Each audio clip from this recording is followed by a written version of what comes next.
अगर आपका थोड़ा सा भी इंटरेस्ट है टैरो में, तो आप ज़रूर मेरा free tarot master class program attend करें। जी हाँ, आपने बिल्कुल सही सुना है, ये एब्सोल्युटली फ्री है और इसमें आप बहुत अमेजिंग, बहुत इंटरेस्टिंग चीज़ें टैरो से रिलेटेड सीखेंगे। इस वेबिनार को ज्वाइन करने के लिए नीचे डिस्क्रिप्शन बॉक्स में लिंक है, आप उस पर क्लिक कर सकते हैं। इसी के साथ साथ 2026 की ईयरली प्रेडिक्शन शुरू करते हैं और 2026 के लिए मैंने आप लोगों के लिए 3 वीडियोस बनाए हैं। फर्स्ट वीडियो में आप देखेंगे जनवरी से लेकर अप्रैल तक की रीडिंग, सेकेंड वीडियो में आप देखेंगे मई से लेकर अगस्त तक की रीडिंग एंड थर्ड वीडियो में आप देखेंगे सितंबर से लेकर दिसंबर तक की रीडिंग। एंड ये रीडिंग मैं पिछले 6 साल से कर रही हूँ। इसमें से सिर्फ 1 साल था जब मैंने ये 4 मंथ्स वाली रीडिंग नहीं करी थी। मुझे लगा कुछ डिफरेंट करते हैं और मैंने हॉरोस्कोप स्प्रेड किया। आप लोगों के इतने सारे मैसेजेस मुझे आए, मैम आपने वो 4 मंथ्स वाली रीडिंग क्यों नहीं करी? हम हमेशा देखते हैं हमारी बड़ी एक्यूरेट होती है। स्टार्टिंग में हमें लगा था कि भाई ये क्या है, लेकिन by the end of the year it made all the sense और ये हमारी बड़ी एक्यूरेट निकलती है। इतना ज़्यादा आप लोगों ने मुझे मैसेजेस करे कि फिर मुझे जनवरी में ये 4 मंथ्स की रीडिंग आप लोगों के लिए बनानी पड़ी। एंड मैंने ना खुद से भी चेक किया है, ये रीडिंग्स बहुत एक्यूरेट निकलती हैं। आप ओपन माइंड होकर देखें। एंड एक चीज़ का आपने मेजरली ध्यान रखना है कि इस रीडिंग को आपने गूगल मैप की तरह देखना है।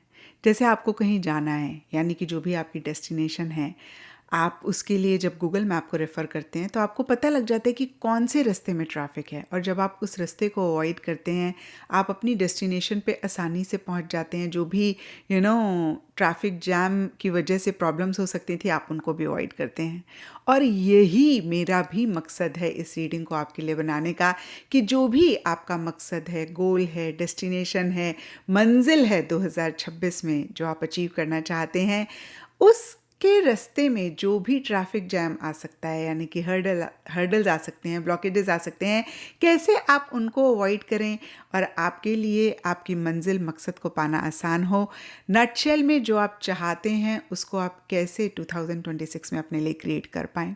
इस इंटेंशन के साथ मैंने आपके लिए ये रीडिंग बनाई है और इसी इंटेंशन के साथ आप भी देखेंगे। यानी कि कभी भी आपको कोई नेगेटिव कार्ड दिखता है तो आपने परेशान नहीं होना है, मायूस नहीं होना है। आपने वो कार्ड क्या गाइडेंस दे रहा है, उस पे अटेंशन देना है। कैसे ये प्रॉब्लम उन 4 मंथ्स में आ सकती है, उसको आप अवॉइड कर सकते हैं। अगेन आपने उस पे फोकस करते हुए इस रीडिंग को देखना है। एंड यकीन मानिए, अगर आपने ऐसे देखी ये रीडिंग तो आप ज़रूर जो चाहते हैं वो 2026 में अचीव कर पाएंगे, कहीं अपने लिए चीज़ों को आसान कर पाएंगे। इसी के साथ साथ 2026 की रीडिंग शुरू करते हैं। And before that wish you all a very very happy new year. तो चलिए जी, जेमिनीज देखते हैं कि 2026 के first 4 months, that is January, February, March, April, आप लोगों के लिए कैसे रहेंगे।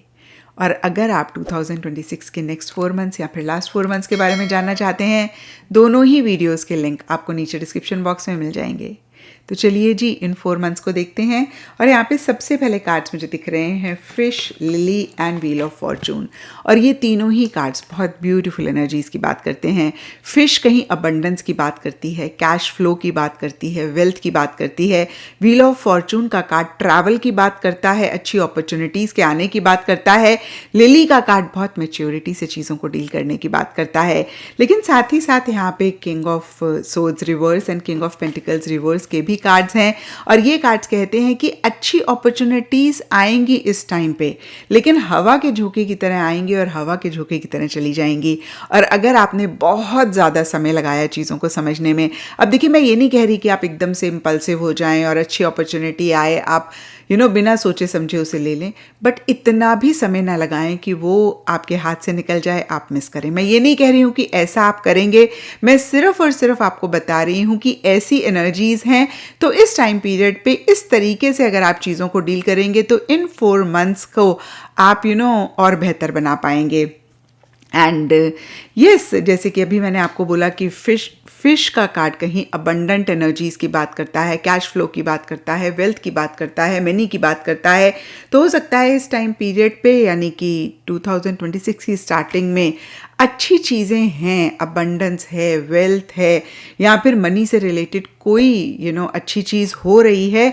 लेकिन यहाँ पे किंग ऑफ सोर्ड्स रिवर्स का कार्ड कहता है आप ओवर लॉजिकली चीज़ों से चीज़ों को डील कर रहे हैं, या फिर लॉजिकल होने की कोशिश कर रहे हैं, नहीं हो पा रहे हैं, या कुछ के लिए ये भी हो सकता है कि कोई मेल फिगर हैं, आपके बॉस हो सकते हैं, आपके कुलीग हो सकते हैं, पर्सनल फ्रंट में कोई भी इंसान हो सकता है, फादर, ब्रदर, बॉयफ्रेंड, बच्चा हो सकता है आपका कोई, जो थोड़े लॉजिकल हो रहे हैं या फिर उनकी वजह से थोड़े से चैलेंजेस हो रहे हैं। क्योंकि देखिए सोर्ड का कार्ड चैलेंजेस की बात करता है, ये कार्ड रिवर्स है, तो फिर से मैं कहूँगी छोटे मोटे इशू मसले किसी मेल फिगर की तरफ से या कोई फीमेल हैं जिनकी मैस्कुलिन एनर्जीज हैं उनकी तरफ से हो सकते हैं।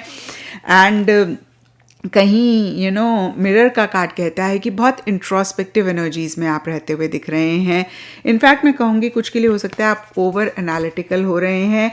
किंग ऑफ पेंटिकल्स रिवर्स का कार्ड कहता है कि मिड ऑफ दीज 4 मंथ्स में कहीं बहुत प्रैक्टिकल रियलिस्टिक होकर चीज़ों को डील कर रहे हैं, नहीं कर पा रहे हैं। मनी, पैसा, मटेरियलिस्टिक टैंजिबल चीज़ें बहुत अहम रह रही हैं, या फिर आपका खर्चा ज़्यादा हो रहा है। क्योंकि देखिए फिश का कार्ड कहीं पैसे के होने की बात करता है, लेकिन किंग ऑफ पेंटिकल्स रिवर्स का कार्ड कहीं साथ ही साथ खर्चा भी होने की बात करता है। और कुछ के लिए ये भी हो सकता है कि आप खर्चा करना चाह रहे हैं लेकिन उससे पहले बहुत सोचना चाह रहे हैं, बहुत समझना चाह रहे हैं। और यहाँ पे देखिए king of swords reverse and king of pentacles reverse के कार्ड्स हैं, तो 2 मेल फिगर हैं। कुछ के लिए लिटरली ये भी हो सकता है कि कोई मेल फिगर है, या फिर मैं कहूँगी कि 2 मेल फिगर हैं या फीमेल हैं जिनकी मैस्कुलिन एनर्जीज हैं, उनका बहुत इन्फ्लुएंस है, उनका बहुत इन्वॉल्वमेंट है, उनका कहीं किसी लेवल पे इंटरफेरेंस भी आपकी लाइफ में रह रहा है। And mid of these 4 months, या फिर हम कह सकते हैं कि मार्च मंथ में अच्छी अपॉर्चुनिटी आती हुई दिख रही है। आप बहुत वाइजली चीज़ों को डील करना चाह रहे हैं, कर रहे हैं, लेकिन कहीं ये अपॉर्चुनिटी आपके हाथ से जा सकती है। क्योंकि व्हील ऑफ फॉर्चून के बाद टॉवर एंड हैंगमैन के कार्ड्स कहते हैं आप थोड़ा सा स्टक महसूस कर सकते हैं, आप थोड़ा सा कॉम्प्रोमाइज़ेस कर रहे हैं, एडजस्टमेंट्स कर रहे हैं और अकेलापन महसूस कर रहे हैं। अब देखिए इस टाइम पीरियड पे एक चीज़ का आपने और ज़्यादा ख्याल रखना है कि ईगो के बेसिस पे कोई डिसीजन नहीं लेना है, या फिर किसी भी चीज़ में आपको लगे कि ईगो की वजह से इश्यूज हो रहे हैं तो उसको ज़रूर आप चेक करके करेक्ट करें। क्योंकि king of swords reverse and tower दोनों ही कार्ड्स कहीं ईगो की बात करते हैं एंड गवर्नमेंट अथॉरिटीज़ की भी बात करते हैं। तो इस टाइम पीरियड पे कोई काम आपका किसी गवर्नमेंट अथॉरिटी से अटका हुआ है तो उसको आप करने की कोशिश कर रहे हैं। फिर से मैं कहूँगी उसी से रिलेटेड अच्छी कोई अपॉर्चुनिटी आ सकती है, लेकिन हवा के झोंके की तरह आएगी और चली जाएगी। और अगर आपने ज़्यादा समय लगाया आप मिस करेंगे और फिर आपको ऐसे लग सकता है कि भाई आप स्टक हो रहे हैं। और मैंने आपको इंट्रो में कहा कि इस रीडिंग को आपने गाइडेंस की तरह लेना है, तो यहाँ पर यही आपके लिए मेजर एक गाइडेंस है कि आपको जो चीज़ ठीक लग रही है, आपकी गट फीलिंग आपको बोल रही है कि ये ठीक है, इनर वॉइस आपको कह रही है कि ठीक है, तो आप उसको करें, आप बहुत ज़्यादा ना सोचें। एंड गवर्नमेंट अथॉरिटीज़ से रिलेटेड कोई इशू मसला रह सकता है, स्पेसिफिकली जिनका प्रोफेशनल फ्रंट गवर्नमेंट से रिलेटेड है। कभी कभी होता है ना, जिस भी काम में आप हैं उससे उसमें गवर्नमेंट अथॉरिटीज़ से आपका ज़्यादा वास्ता पड़ता है। आप किसी भी लेवल पे किसी भी तरीके की गवर्नमेंट अथॉरिटीज़ हो सकती हैं। जनरल रीडिंग है, पॉसिबल नहीं है कि मैं आपको बहुत डिटेल में बताऊं।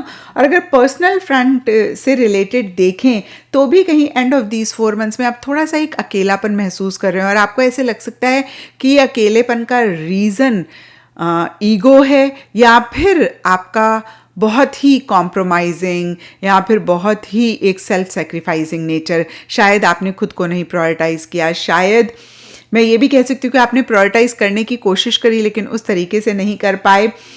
एंड ये देखिए, अगर आप लव रिलेशनशिप से रिलेटेड देख रहे हैं तो ये 4 मंथ्स कोई बहुत ग्रेट नहीं रहते हुए दिख रहे हैं। क्योंकि यहाँ पर किंग ऑफ पेंटिकल्स रिवर्स का कार्ड है, किंग ऑफ सोर्ड्स रिवर्स का कार्ड है, कोई भी मुझे यहाँ पे कप्स का कार्ड नहीं दिख रहा है। तो थोड़ा सा प्रैक्टिकल रियलिस्टिक होकर चीज़ों को डील करने की कोशिश कर रहे हैं, कहीं लॉजिकली भी होने की कोशिश कर रहे हैं। एंड हो सकता है कि आप एक से ज़्यादा लोगों से कनेक्ट कर रहे हैं, आपको ऐसा लग रहा है कि भाई बहुत सीरियस नहीं होना, बहुत इमोशनल नहीं होना, बहुत सेंटिमेंटल नहीं होना। हो सकता है पीछे आप इन्हीं चीज़ों की वजह से परेशान भी हुए हैं थोड़ा सा। तो इन 4 मंथ्स में फिश का कार्ड मनी की भी बात करता है, तो आप ज़्यादा लोगों से भी कनेक्ट करना चाह रहे हैं। और इन्फ्लुएंस का कार्ड कहता है कि हो सकता है कि किसी इंसान का बहुत स्ट्रॉन्ग इन्फ्लुएंस आपके ऊपर है। अगेन जनरल रीडिंग है, मैं नहीं कह सकती हूँ जेमिनीज की किसका इन्फ्लुएंस होगा स्पेसिफिकली, बट येस कुछ के लिए प्रोफेशनल फ्रंट हो सकता है, कुछ के लिए पर्सनल फ्रंट हो सकता है। तो देखिए पॉजिटिव इन्फ्लुएंस है, बहुत अच्छी बात है, लेकिन अगर हल्का सा भी आपको लगे कि नेगेटिव इन्फ्लुएंस है और इस इन्फ्लुएंस की वजह से आप परेशान हो रहे हैं, आपकी लाइफ में इश्यूज मसले हो रहे हैं, तो ज़रूर चेक करके करेक्ट करें। और देखिए इन्फ्लुएंस कहीं एक स्ट्रॉन्ग डिज़ायर की भी बात करता है, तो बहुत स्ट्रॉन्ग एक डिज़ायर भी किसी चीज़ के लिए रह सकती है और बहुत एक स्ट्रॉन्ग अट्रैक्शन भी किसी इंसान के लिए रह सकती है। अब ज़रूरी नहीं है कि रोमांटिक लव हो, यस कुछ के लिए रोमांटिक लव हो सकता है, लेकिन कोई भी और इंसान हो सकते हैं, आपके प्रोफेशनल फ्रंट में आपके बॉस हो सकते हैं जिनको लेकर आप बहुत एक अट्रैक्शन महसूस कर रहे हैं इन अ वेरी पॉजिटिव वे। मतलब आपको लग रहा है कि वो बहुत इंस्पायरिंग है, आपको बहुत लर्न करना चाहिए, ऐसा भी कुछ के लिए हो सकता है। कुछ के लिए लिटरली रोमांटिक रिलेशनशिप हो सकता है, बट कहीं मुझे नहीं लग रहा कि रोमांटिक रिलेशनशिप में भी आप ओवर इमोशनल ओवर सेंटिमेंटल हो रहे हैं। आप लॉजिकली ही चीज़ों को डील करना चाह रहे हैं, इंट्रोस्पेक्टिव भी हो रहे हैं, आप खुद की भी चेकिंग बीच बीच में करते जा रहे हैं। और बहुत सारे जेमिनीज या कुछ जेमिनीज के लिए हो सकता है कि आप ट्रैवल कर रहे हैं। ये travel out of the country भी हो सकती है, विद इन द कंट्री भी हो सकती है, विद इन द सिटी भी हो सकती है। मतलब आपका स्पेसिफिकली मार्च मंथ में बहुत ज़्यादा एक मूवमेंट हो रही है, किसी भी चीज़ में स्टक महसूस कर रहे थे तो specifically end of these 4 months या फिर मार्च मंथ में मूवमेंट रहेगी। एंड अप्रैल मंथ में अगेन थोड़ा स्टक महसूस कर सकते हैं। आपको ऐसे लग सकता है कि मेरे हाथ बंधे हुए हैं, पैर बंधे हुए हैं, बहुत कुछ करना चाहता हूँ, करना चाहती हूँ, नहीं कर पा रही हूँ। और थोड़ा सा आप लोगों को ज़्यादा समझने की भी कोशिश कर रहे हैं, जो कि बहुत अच्छी बात होती है। लेकिन मैं हमेशा कहती हूँ balance is the key. Universe ने भी आधा दिन आधी रात बनाई, पूरा दिन बना सकते थे ना, क्योंकि फूल के साथ कांटे, रात के साथ दिन के साथ रात, ये ज़रूरी होता है। तो ओवर अच्छे भी नहीं होना होता है कि सामने वाला फॉर ग्रांटेड ले। तो इस चीज़ का ख्याल रखें। एंड यस ये था आप लोगों के लिए जनवरी, फरवरी, मार्च, अप्रैल की रीडिंग। और अगर आप जानना चाहते हैं कि नेक्स्ट 4 मंथ्स में क्या रहेगा, या फिर स्पेसिफिकली यहाँ पर हमने देखा आप थोड़ा सा स्टक महसूस कर रहे हैं, तो नेक्स्ट 4 मंथ्स में आप इन एनर्जी से बाहर निकलेंगे नहीं निकलेंगे, तो ज़रूर नेक्स्ट रीडिंग चेक कर लें, मई, जून, जुलाई, अगस्त की। और उसका लिंक आपको नीचे डिस्क्रिप्शन बॉक्स में मिल जाएगा।